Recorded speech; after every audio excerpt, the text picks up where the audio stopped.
right. So today, as we walk through the Historia Salutis, the history of salvation, we're looking at Christ's sacrifice. So in particular, his betrayal, his crucifixion, and his death. I've decided to hold off on his burial until next time.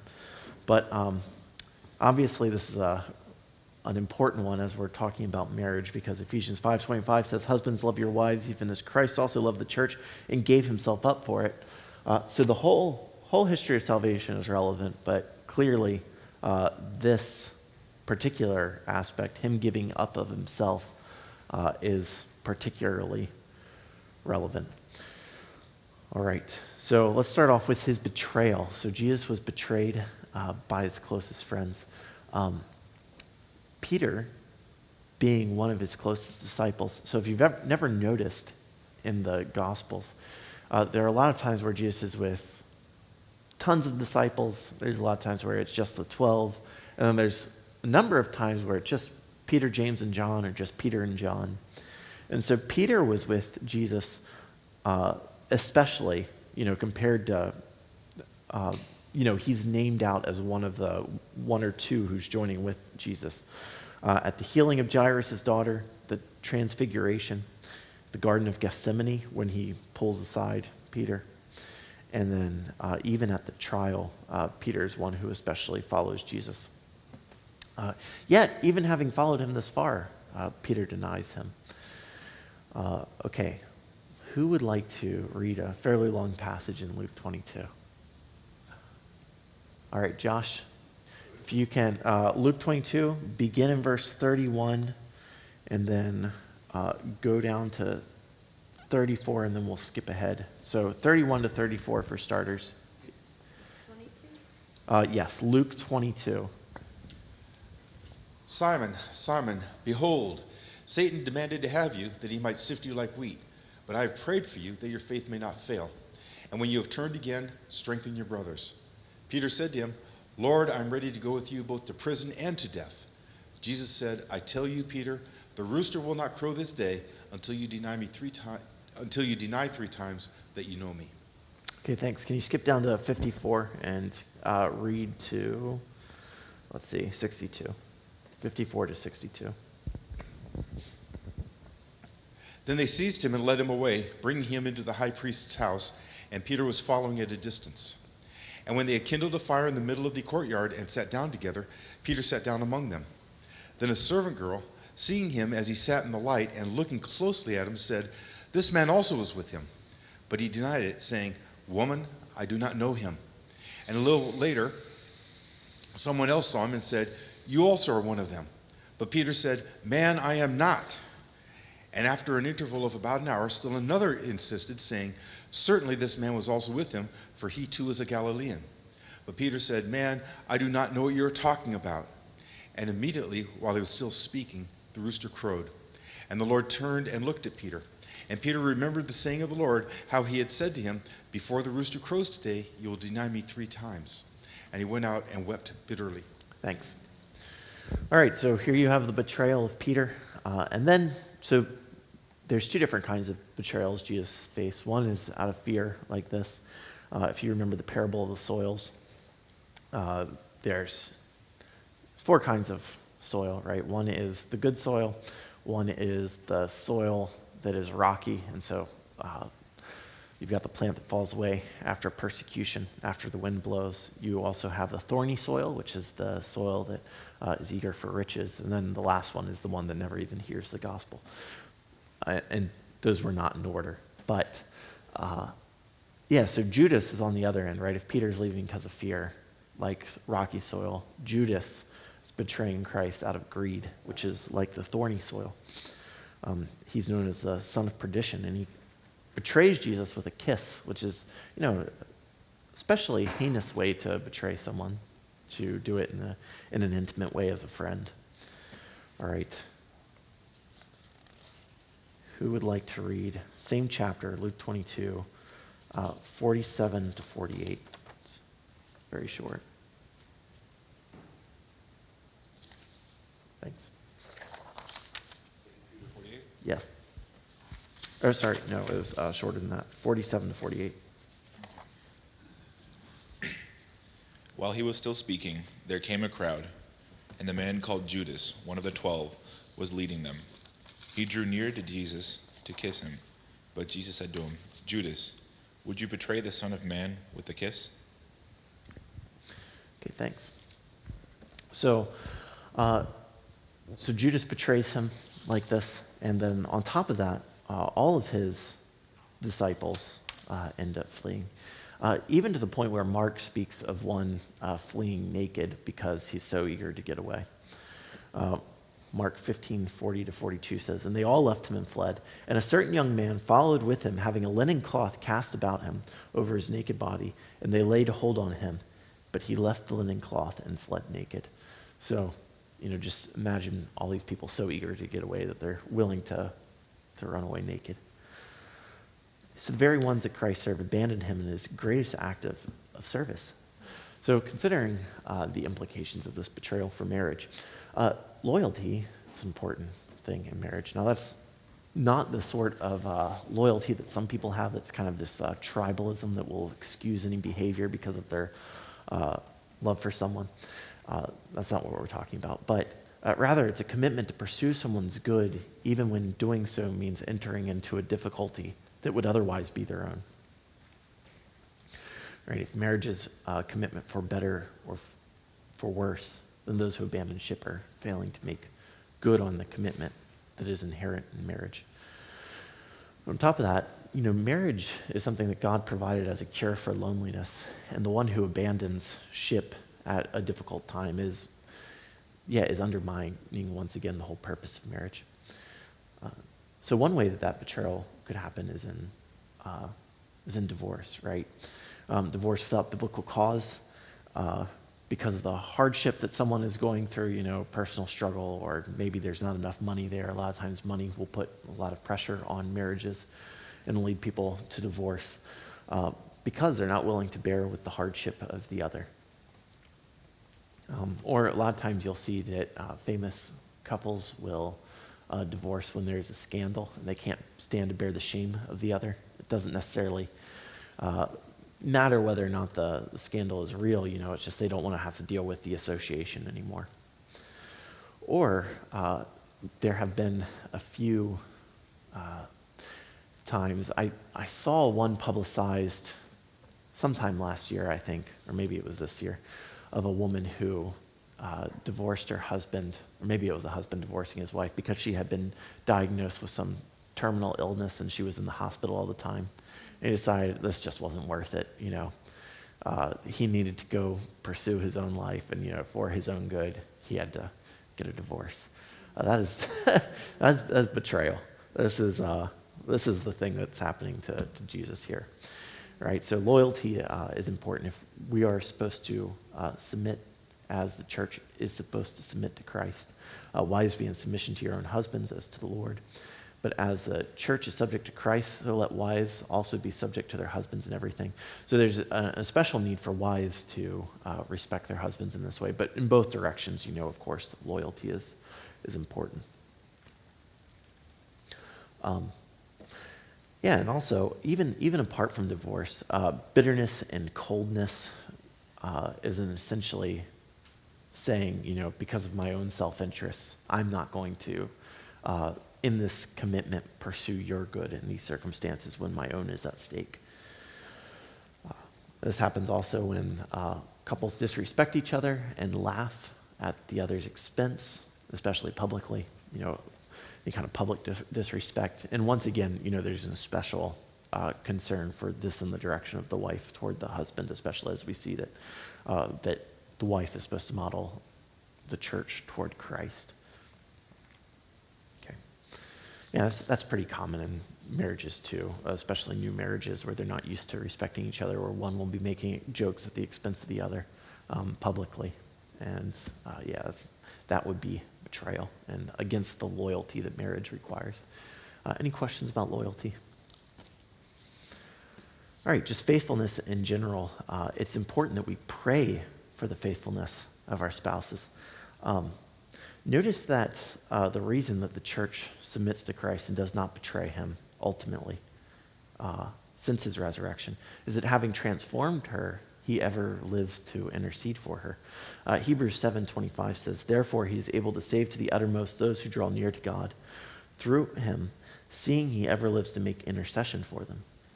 And as we saw above, what was the difference between Peter and Judas? I mean, beyond, their motives, Peter out of fear and Judas out of greed. Jesus had prayed for Peter that he would not betray him, or that he would not ultimately fall. And so when Peter betrays him, we saw recently in the scripture reading in Mark, he is stopped just before he ends up invoking a curse on himself. There does seem to be, even though he is betraying Christ, there is a way in which he is kept from an ultimate betrayal by the prayer of Jesus. Yes? Could you describe for us how Peter's curse would have had effect upon him? Jesus stopped him, like an actual person stopped cursing himself. But what power would that curse have had it gone through?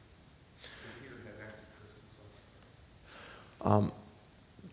So, I mean, there's a lot of questions that you could be asking, right? One is about, could you actually lose your salvation or things like that? Putting all those aside, it does seem to be at least symbolic that he is stopped before invoking this curse. Curses are real things, swearing against, when you swear to the truthfulness of a matter, in court, which is pretty much what Peter's doing just outside a courthouse. He's swearing by the name of God that he does not know who Jesus is.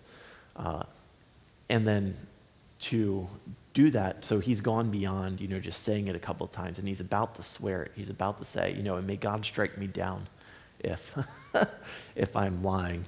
And then he stopped. Yeah, it is a real thing to invoke a curse on yourself in that way. And that is why, even today, even in our godless society where people often don't believe in God, you're required to swear when you go into court, is because there's a reality to invoking a curse on yourself in the event that you're found untrue.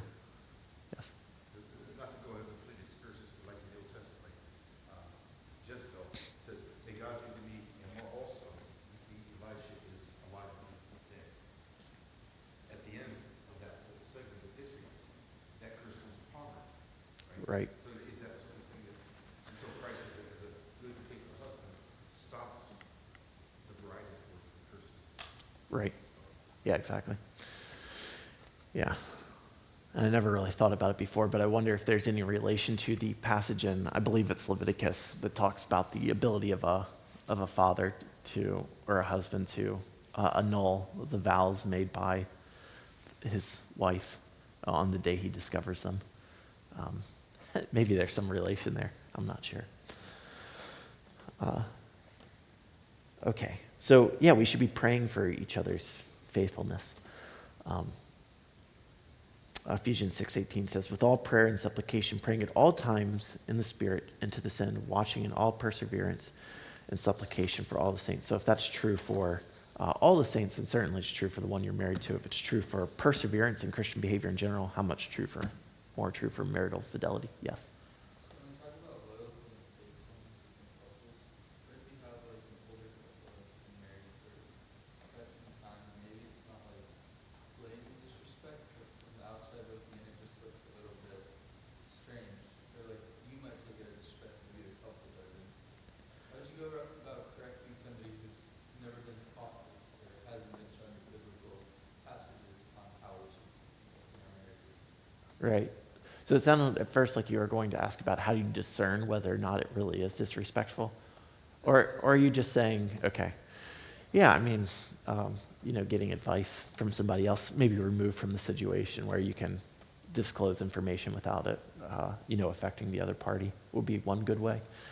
But then, yeah, if you just think that this person has not learned, Bible says, do not strongly rebuke an older man, but encourage him as you would a father. So yeah, just approach him as you would a father, saying, not avoiding the issue, but just pointing out, hey, this doesn't seem, or do you have any concerns this might be going against the biblical ethic here, and just quote the verse or something. That might be one way of addressing it. Okay. Yeah. Yeah. My parents have a happy marriage, but sometimes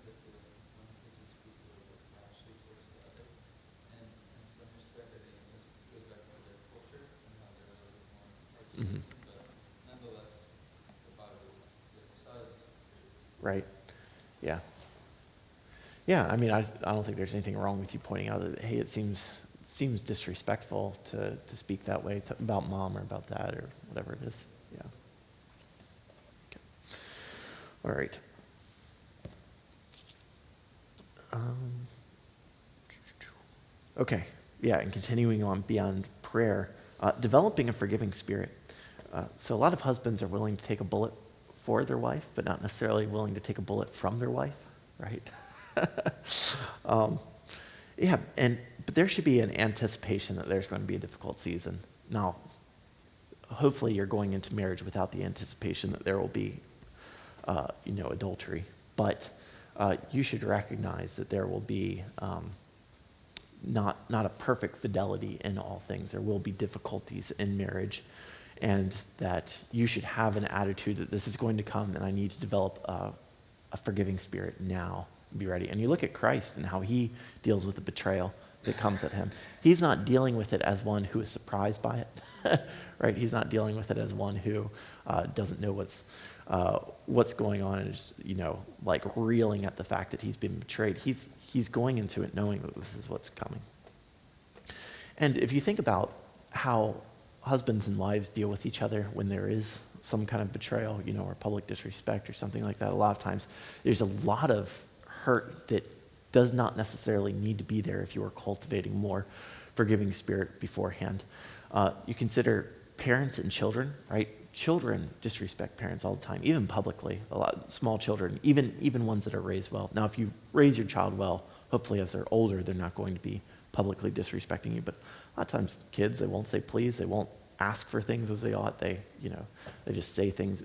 They make demands directly. All kinds of rude things. But parent is not even in that public disrespect, right? The parent doesn't freak out about it like, oh my goodness, my child just, right? They know, they expect that from their child, right? There's an expectation. This is one of the difficulties of parenting. And you do that because you understand that your child is ignorant. You understand that your child doesn't know everything and they're still growing. And there needs to be a similar, on a different scale obviously, but a similar kind of anticipation of your spouse's weakness in this area. Hebrews 5:2 says that Jesus can bear gently with the ignorant and erring, for he himself is also surrounded by weakness. So Christ has an understanding of the church so that he can bear with our infidelity. Now, I keep using the word infidelity. Know that I'm using that in the very broad sense. I'm not saying that you put up with all kinds of adultery or anything like that. I'm just saying that there are going to be rough spots in marriage where one is not respecting the other as they ought. And you should anticipate that rather than being surprised by it. And how do you do that? You build contentment in your own relationship with God. If you suddenly lack love from your spouse and you are relying on that love, you're going to, you're going to be bereft of it and you're going to feel like something's really missing. Whereas if the primary source of love is coming from the Father, you're not going to, you're not going to feel totally bereft of love. John 16:32 says, "Behold, the hour comes, yes, has come, when you will be scattered, every man to his own, and will leave me alone. And yet I am not alone, because the Father is with me." Okay, so he knows it's coming. He knows he's going to be left alone. But he's not alone because the Father is with him. So you can develop you can cultivate that same kind of contentment so that when anyone betrays you, whether it be a spouse or anyone, even though it may hurt, it does not have to hurt in the fullest sense. Emmanuel? So, because I've heard preachers make this analogy or illustration about the source of love. Is this like illustration accurate that as both spouses draw close to Christ, draw close to each other? Yes. Sorry,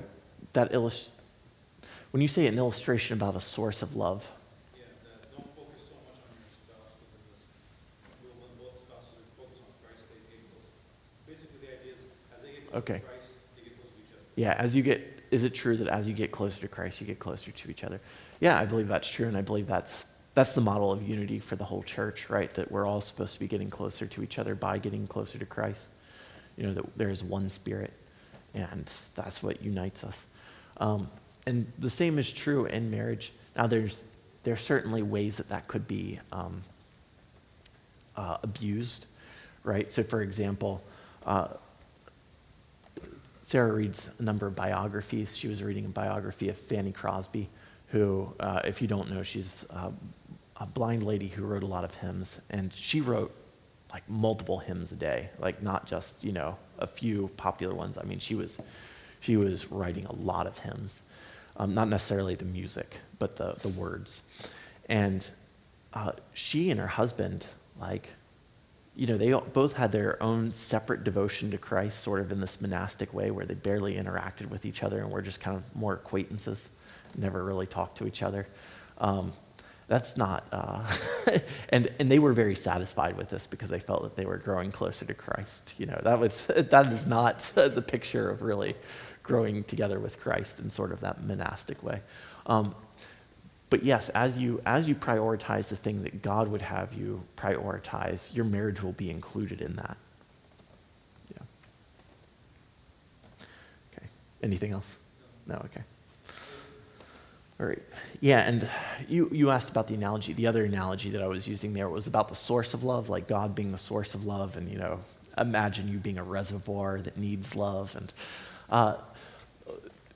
there is a bit of analogy going on there, but at the same time, the Bible does speak about God being love itself, right? And so you really do have to recognize God as being the source of all love, and that any other love is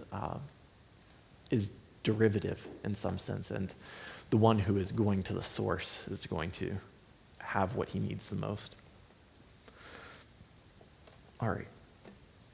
Let's talk about the crucifixion.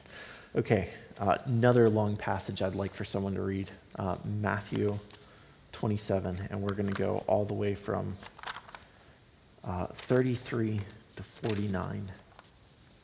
If I could get a reader for that. Okay, all right, Chris has got that. Matthew 27, 33 to 49. Thank you. And they went out to a place called Golgotha, which means place of the skull. The soldiers gave Jesus wine mixed with bitter gall, but when he had tasted it, he refused to drink it. After they had nailed him to the cross, the soldiers gambled for his clothes by throwing dice. Then they sat around and kept guard as he hung there. A sign was fastened above Jesus' head announcing the charge against him. It read, "This is Jesus, the King of the Jews." 2 revolutionaries were crucified with him, one on his right and one on his left. The people passing shouted abuse, shaking their heads in mockery. "Look at you now," they yelled at him. "You said you were going to destroy the temple and rebuild it in 3 days. Well then, if you are the Son of God, save yourself and come down from the cross." The leading priests, the teachers of religious law, and the elders also mocked Jesus. "He saved others," they scoffed, "but he can't save himself. So he is the King of Israel, is he? Let him come down from his cross right now, and we will believe in him. He trusted God, so let God rescue him now if he wants him. For he said, 'I am the Son of God.'" Even the revolutionaries who were crucified with him ridiculed him in the same way. Do I keep going? Yeah, go all the way to 49. Okay. At noon, darkness fell across the whole land until 3 o'clock. At about 3 o'clock, Jesus called out with a loud voice, "Eli, Eli, lema sabachthani," which means, my God, why have you abandoned me?" Some of the bystanders misunderstood and thought he was calling for the prophet Elijah. One of them ran and filled a sponge with sour wine, holding it up to him on a reed stick so he could drink. But the rest said, "Wait, let's see whether Elijah comes to save him." Okay, thank you. Thank you. All right, so yeah, here you have the crucifixion, Jesus being mocked, Jesus suffering on our behalf. Okay, so the first application for marriage is simply a willingness to suffer, especially on the part of husbands, willingness to suffer on behalf of their families. Suffering can take a lot of different forms. A lot of people think of this sort of thing as something you're occasionally called to, occasionally called to suffer. But really, it's a daily thing, and it's And just to illustrate that, consider I've always found this fascinating, ever since I've noticed it anyway. Each one of Paul's lists of persecutions list that he had to work, that he had to labor with his hands. So 1 Corinthians 4:11, even to this present hour, we both hunger and thirst and are naked and are buffeted, and we have no certain dwelling place, and we toil working with our own hands. Being reviled, we bless. Being persecuted, we endure. So, in all of that, being naked, hungry, thirsty, and we had to work. 2 Corinthians 6:4, but in everything commending ourselves as ministers of God in much endurance and afflictions and hardships and distresses and beatings and imprisonments and riots and labors and sleeplessness and hunger. Labors and imprisonment. A lot of times we think about the persecution as being, okay, when you're thrown into prison, when you're shipwrecked, when you're, beaten and stoned. But he's including labor as part of that. 2 Corinthians 11:24. 5 times I received from the Jews 40 lashes minus 1. 3 times I was beaten with rods. Once I was stoned. 3 times I suffered shipwreck. A night and a day I have been in the deep, often traveling in danger from rivers, danger from robbers, danger from my countrymen, danger from the Gentiles, danger in the city, danger in the wilderness, danger in the sea, danger among false brothers, in labor and hardship, often in sleeplessness and hunger and thirst, often without food and cold and nakedness. Okay, so there's all kinds of ways that people can suffer, but just having to work on the behalf of another, right? And so what Paul is doing when he's working as a tent maker is he is foregoing some of the fruit of his labor in order for the sake of Christ, right? And so when he does that, he is suffering for the sake of the gospel, right? Foregoing some of the fruit of his labor. The husband does this when he works to provide for his family. He doesn't get to enjoy all of it. His family is enjoying quite a bit of it. And so he is suffering for the sake of his family. Now, that is not to deny that there might be greater kinds of sufferings that a husband is called to, but it shows that even just the daily grind is part of the suffering that we are called to on behalf of families. All right. Would this, Yes. say the responsibility or the fact that it's all on him, would that be part of it too? Like just the burden or being the one that has to, Like the mental load? Yeah.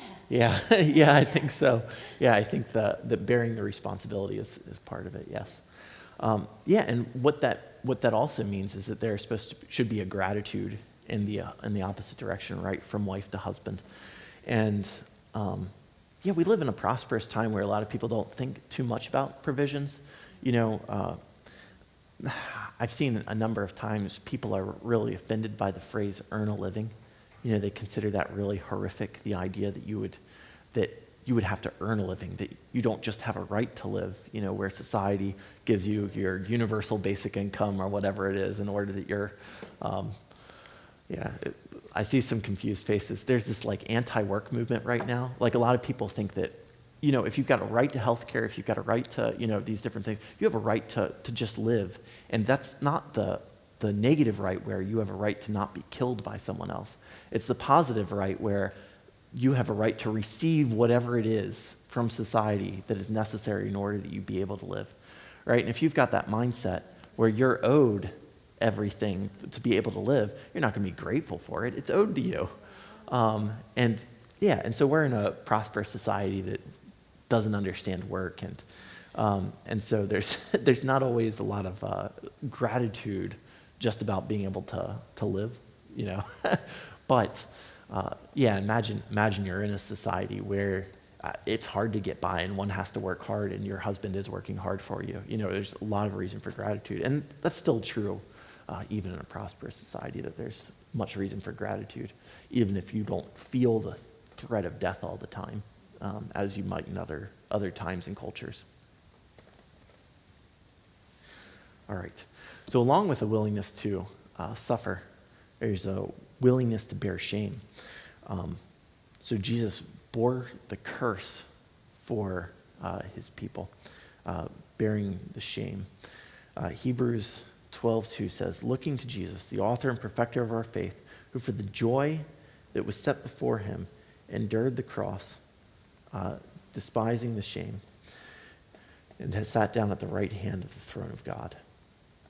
All right, so he was willing to bear shame for the joy that was set before him. And what was the joy that was set before him? The joy was a flourishing family. John 19:26 says, "When Jesus therefore saw his mother and the disciple standing by whom he loved, he said to his mother," the disciple whom he loved being John, "Woman, behold your son." Then he said to the disciple, "Behold your mother." And from that hour, the disciple took her to his own home. So he's forming this spiritual family between the disciples.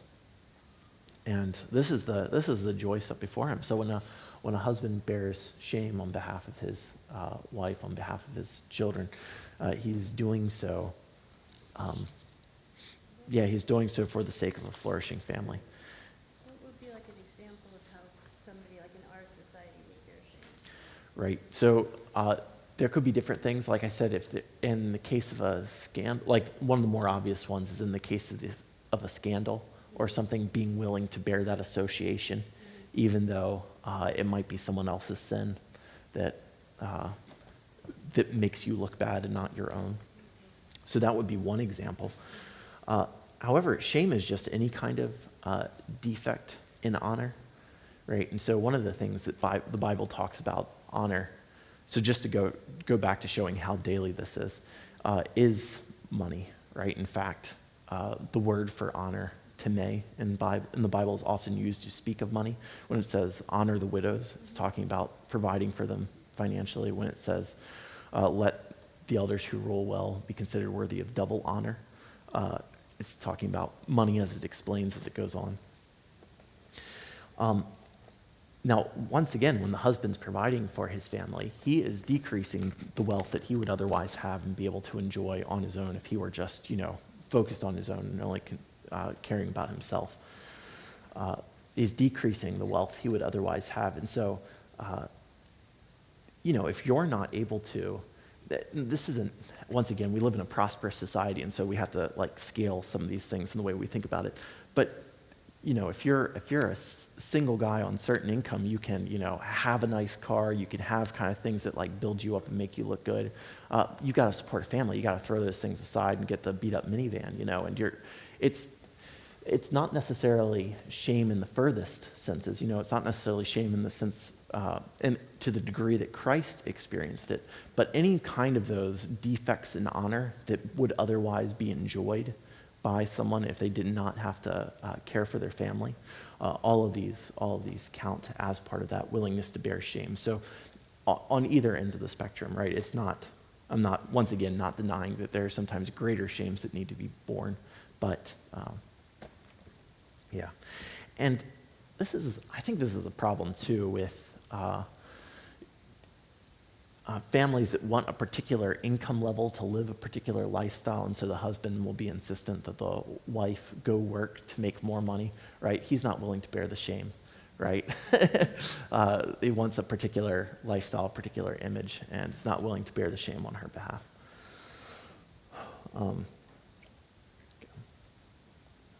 Okay. All right, any questions about any of that before we move on to Christ's death? We've moved a bit faster than I was expecting yet. Was that something? Okay, now I regret not including burial in this. But all right. All right, at the end of all the suffering on the cross was the death of Christ. Matthew 27:50 says, "And Jesus cried again with a loud voice and yielded up his spirit. And behold, the veil of the temple was torn in two from top to bottom, and the earth quaked, and the rocks were broken, and the tombs were opened, and many bodies of the saints that had fallen asleep were raised. And coming forth out of the tombs after his resurrection, they entered into the holy city and appeared to many." So naturally, since Ephesians 5:25 talks about Christ giving up himself, this has the most implications for husbands. So offering of life, a husband is called to love his wife as Christ loved the church, giving himself up for it. Now that does not always mean dying in a literal sense. John 15:13 says, "Greater love has no man than this, that a man lay down his life for a friend." Certainly there should be a willingness to die. There's a reason why, our society has the phrase women and children first. It's because, the men collectively recognize that they should be willing to die for their families. But even just giving your own life in the way that you are pursuing things for the sake of your family is in just working and providing, all of that counts as an offering of life. All right.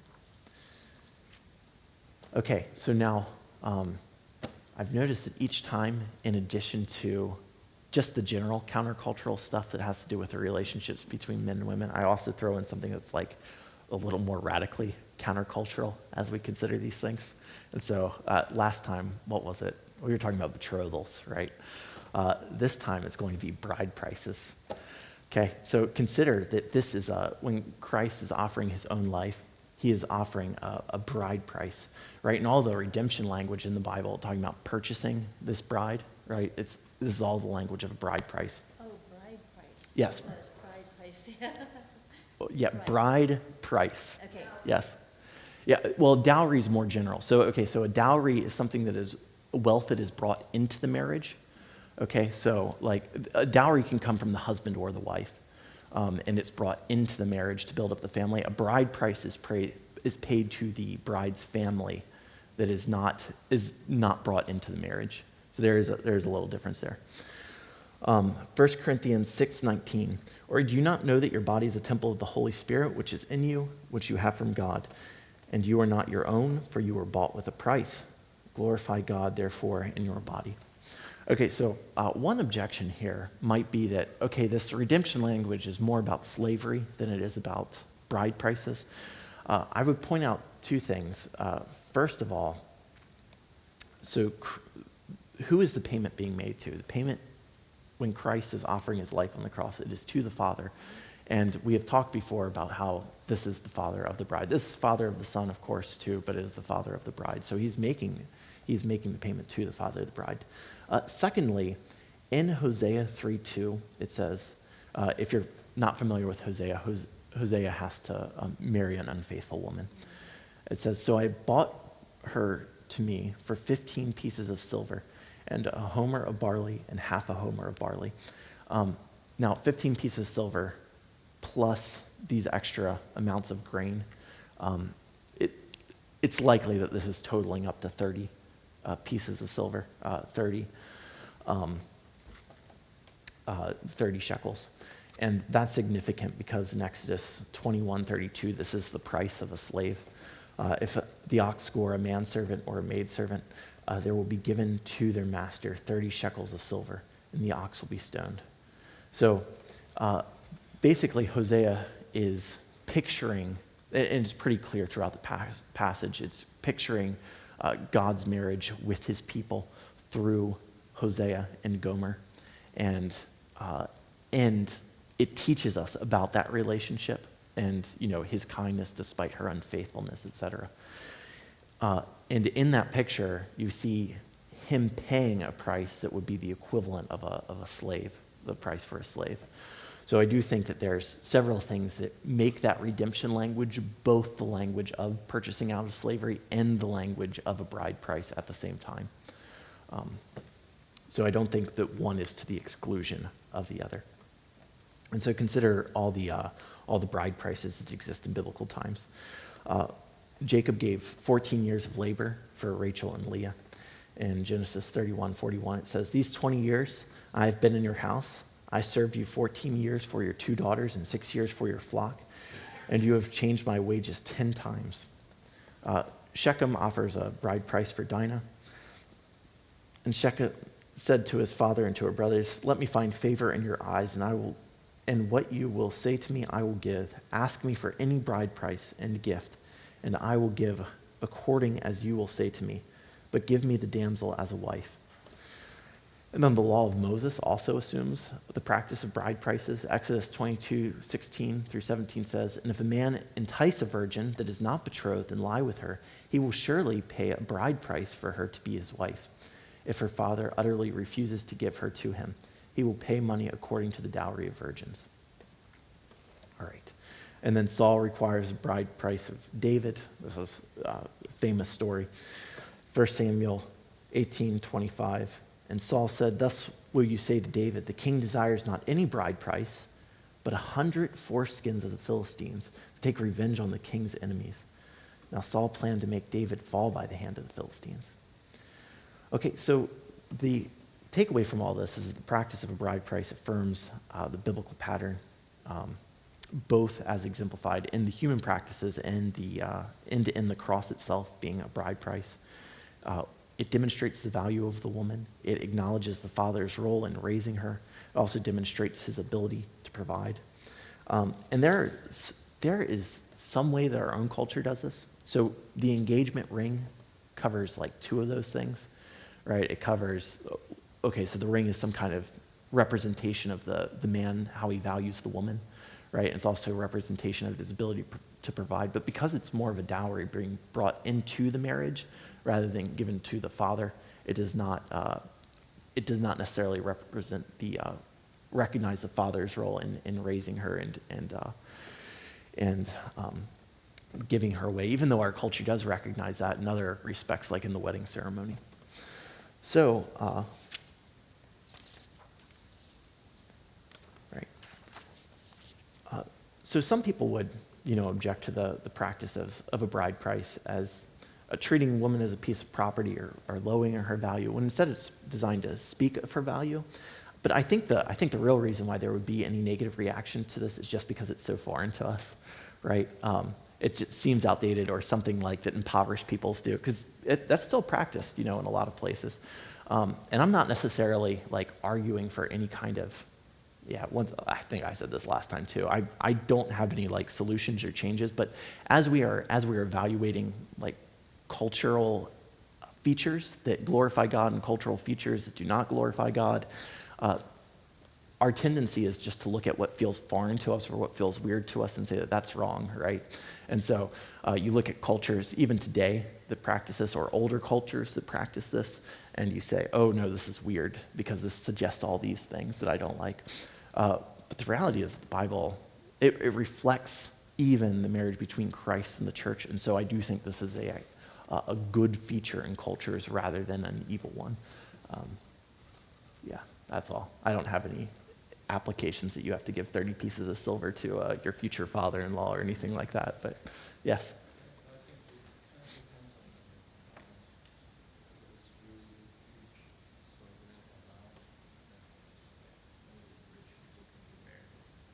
Sure. Yeah, there are ways it could be not honoring to God, certainly.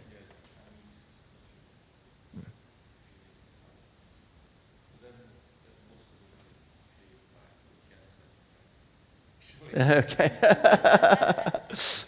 Yeah, it's not necessarily representing the husband's ability to provide or anything like that. And I mean, just those examples I gave you had terrible abuses, right? Laban, tricked him into giving 14 years of his life. Like, that's not a way that honors marriage, delaying it for 14 years. Shechem if you know the rest of that story, he and all his people have to get circumcised, and then Simeon and Levi go and kill them all on the day when they're in the most pain. And then the story about Saul, he's trying to get David killed in that circumstance. So yeah, there's all kinds of ways it could be abused. But that doesn't make the thing itself bad, right? The abuses don't negate the good uses of something. So anyway, just evaluating cultures and which things actually reflect the union between Christ and the church. I think bride prices do reflect it as opposed to distracting from it. There's a Catholic tradition in marriage, a wedding. It's very symbolic. I love the symbols in the Catholic wedding, although the Mass is definitely not part of the symbol of Christ. But anyway, there's a rope symbol that's tied across the bride and groom.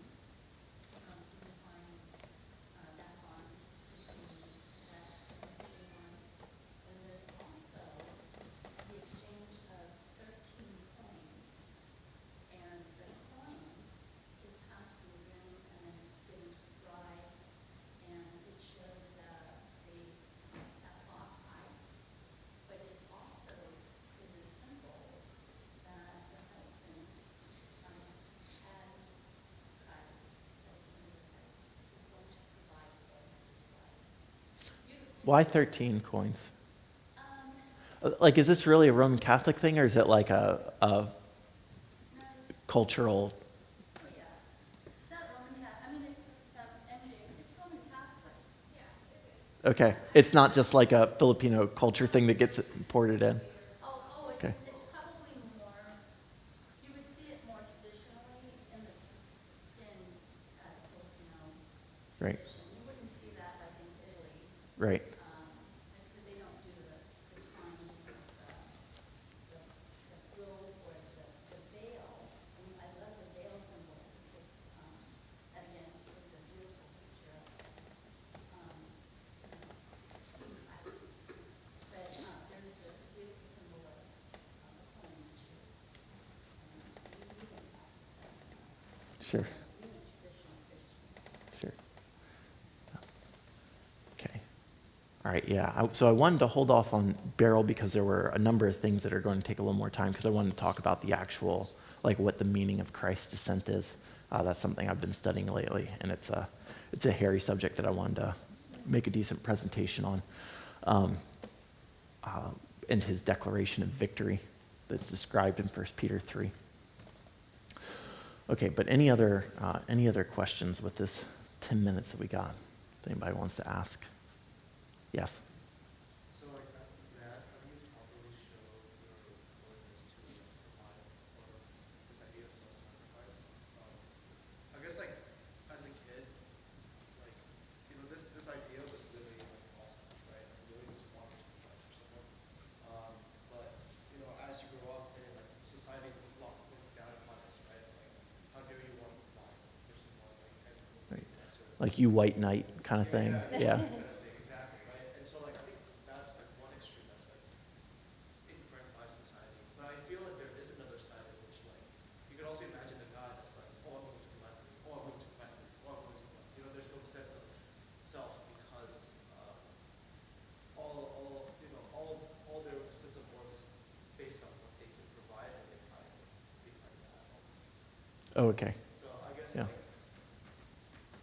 where and how, how do you fix something like that? Yeah. Yeah, I think your question is, you're more or less asking, like, at what point is the husband giving of himself to a point that's harmful, like, and is actually not good overall? Or I'm just trying to say, like, if you approach a girl and you're like, I'm going to provide for you, that's weird. Like, but like there is ways that like it's like a good godly trait, right? Okay. So like, how do you Are you saying as a husband or as someone who wants to be a husband? someone who wants to? Oh, okay. How do you demonstrate this to others in a way that isn't awkward? Yeah. Okay. Well, I mean, yeah, just having, just working hard, right? And you can demonstrate it in those ways. Yeah, I do think, once again, I do think there are like cultural features that you could have, like a bride price or something that demonstrates it as well. I'm not thinking of anything in particular beyond, just evidencing yourself as a hard worker, and not spending a lot on yourself, because that's the backwards, perverse way a lot of people demonstrate it, right? Is they wear like the biggest gold chain they can find, and they do all these things where they're spending every last penny, showing that they've got pennies, right? And you're not actually setting yourself up to be a provider. So, demonstrating it by the hard work itself rather than visibly displaying all the products of hard work. That's one important way of doing it. Talking about hardship, like you would want to declare not just your love, but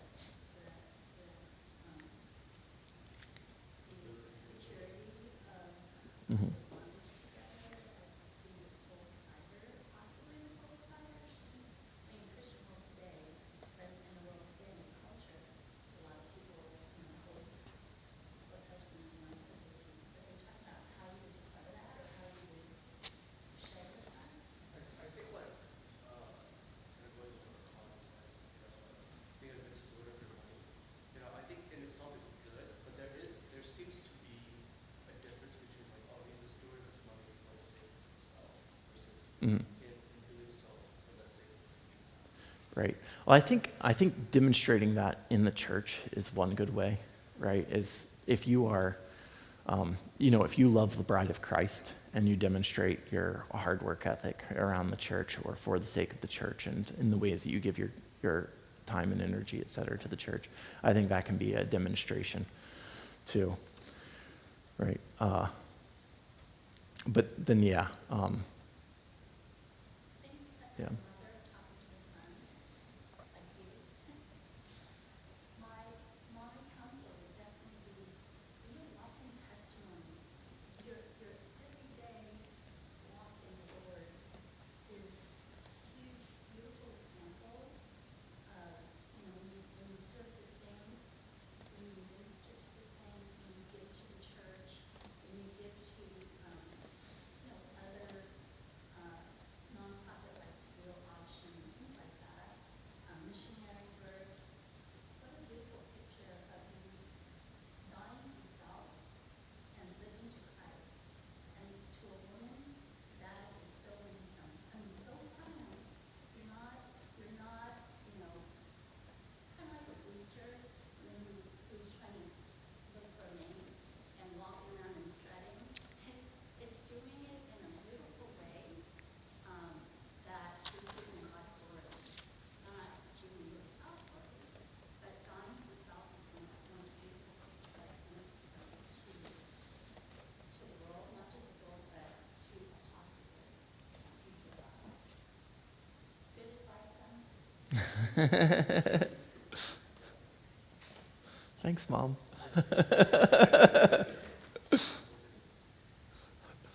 All right, anything else? We can go ahead and close there.